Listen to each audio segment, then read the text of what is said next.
शांताकारं भुजंगशयनं पद्मनाभं सुरेशं विश्वाधारं गगनसदृशं मेघवर्णं शुभांगं लक्ष्मीकान्तं कमलनयनं योगिभिर्ध्यानगम्यं वन्दे विष्णु भवभयहरं सर्वलोकैकनाथं।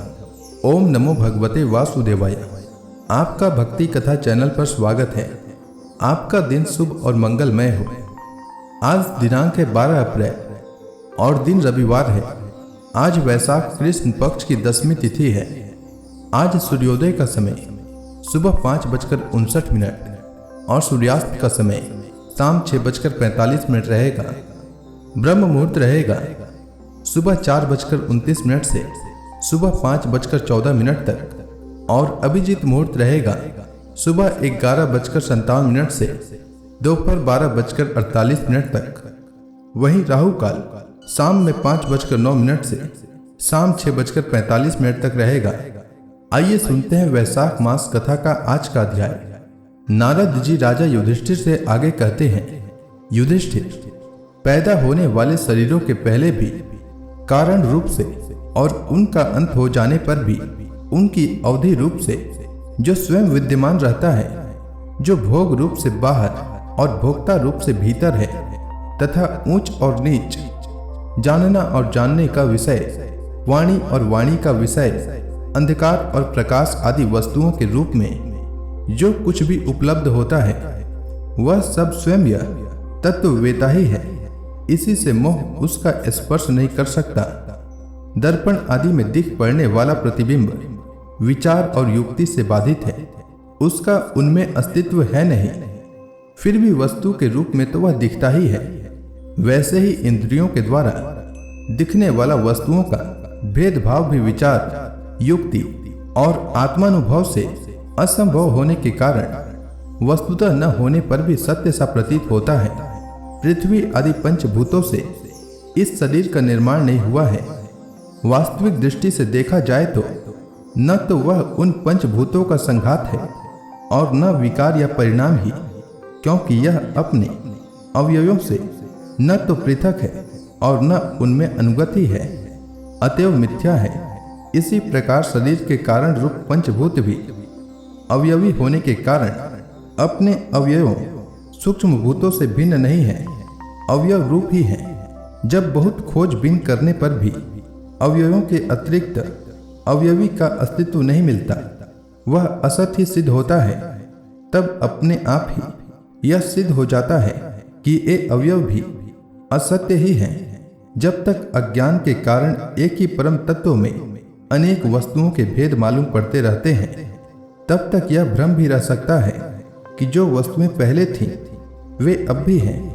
और स्वप्न में भी जिस प्रकार जागृत, स्वप्न आदि अवस्थाओं के अलग अलग अनुभव होते ही हैं तथा उनमें भी विधि निषेध के शास्त्र रहते हैं, वैसे ही जब तक इन भिन्नताओं के अस्तित्व का मोह बना हुआ है तब तक यहाँ भी विधि निषेध के शास्त्र हैं ही।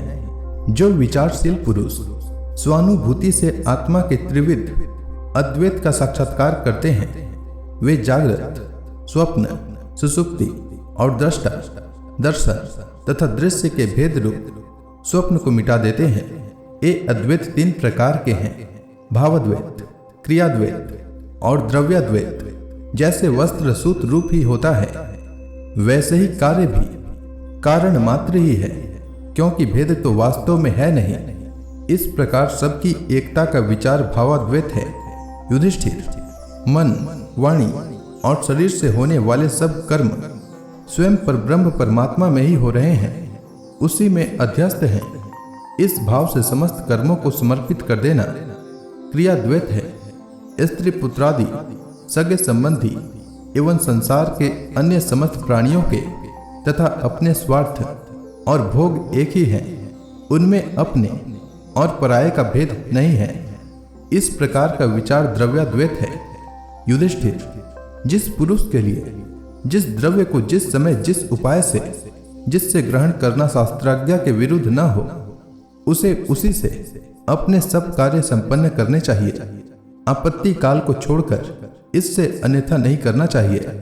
महाराज, भगवत भक्त मनुष्य वेद में कहे हुए इन कर्मों के तथा अन्य ने स्वकर्मों के अनुष्ठान से घर में रहते हुए भी श्री कृष्ण की गति को प्राप्त करता है। युधिष्ठिर, जैसे तुम अपने स्वामी भगवान श्री कृष्ण की कृपा और सहायता से बड़ी बड़ी कठिन विपत्तियों से पार हो गए हो और उन्हीं के चरण कमलों की सेवा से समस्त भूमंडल को जीतकर तुमने बड़े बड़े राजसूय आदि यज्ञ किए हैं। पूर्व जन्म में, इसके पहले के महाकल्प में मैं एक गंधर्व था। मेरा नाम था उपबरहण और गंधर्वों में मेरा बड़ा सम्मान था। मेरी सुंदरता, सुकुमारता और मधुरता अपूर्व थी। मेरे शरीर में से सुगंधी निकला करती और देखने में मैं बहुत अच्छा लगता। स्त्रियां मुझसे बहुत प्रेम करती और मैं सदा प्रमाद में ही रहता। मैं अत्यंत विलासी था। एक बार देवताओं के यहाँ ज्ञान सत्र हुआ। उसमें बड़े बड़े प्रजापति आए थे। भगवान की लीला का गान करने के लिए उन लोगों ने गंधर्व और अप्सराओं को बुलाया। मैं जानता था कि वह संतों का समाज है और वहाँ भगवान की लीला का ही गान होता है। फिर भी मैं स्त्रियों के साथ लौकिक गीतों का गान करता हुआ उन्मत्त की तरह वहाँ जा पहुँचा। देवताओं ने देखा कि यह तो हम लोगों का अनादर कर रहा है। उन्होंने अपनी शक्ति से मुझे शाप दे दिया कि तुमने हम लोगों की अवहेलना की है, इसलिए तुम्हारी सारी सौंदर्य संपत्ति नष्ट हो जाए और तुम शीघ्र ही शूद्र हो जाओ। उनके शाप से मैं दासी का पुत्र हुआ, किंतु उस शूद्र जीवन में किए हुए महात्माओं के सत्संग और सेवा शुश्रूषा के प्रभाव से मैं दूसरे जन्म में ब्रह्मा जी का पुत्र हुआ। संतों की अवहेलना और सेवा का यह मेरा प्रत्यक्ष अनुभव है। संत सेवा से ही भगवान प्रसन्न होते हैं। मैंने तुम्हें गृहस्थों का पाप नाशक धर्म बतला दिया। इस धर्म के आचरण से गृहस्थ भी अनायास ही सन्यासियों को मिलने वाला परम पद प्राप्त कर लेता है। युधिष्ठिर, इस मनुष्य लोक में तुम लोगों के भाग्य अत्यंत प्रशंसनीय है, क्योंकि तुम्हारे घर में साक्षात पर ब्रह्म परमात्मा मनुष्य का रूप धारण करके गुप्त रूप से निवास करते हैं। इसी से सारे संसार को पवित्र कर देने वाले ऋषि मुनि बार बार उनका दर्शन करने के लिए चारों ओर से तुम्हारे पास आया करते हैं।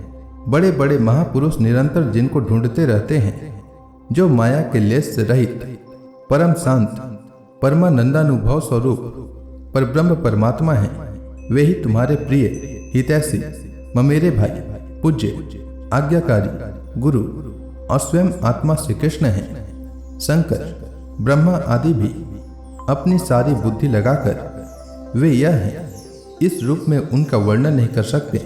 फिर हम तो कर ही कैसे सकते हैं।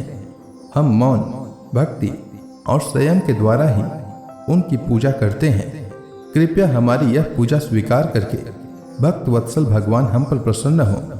श्री सुखदेव जी कहते हैं, परीक्षित, देवर्षि नारद का यह प्रवचन सुनकर राजा युधिष्ठिर को अत्यंत आनंद हुआ।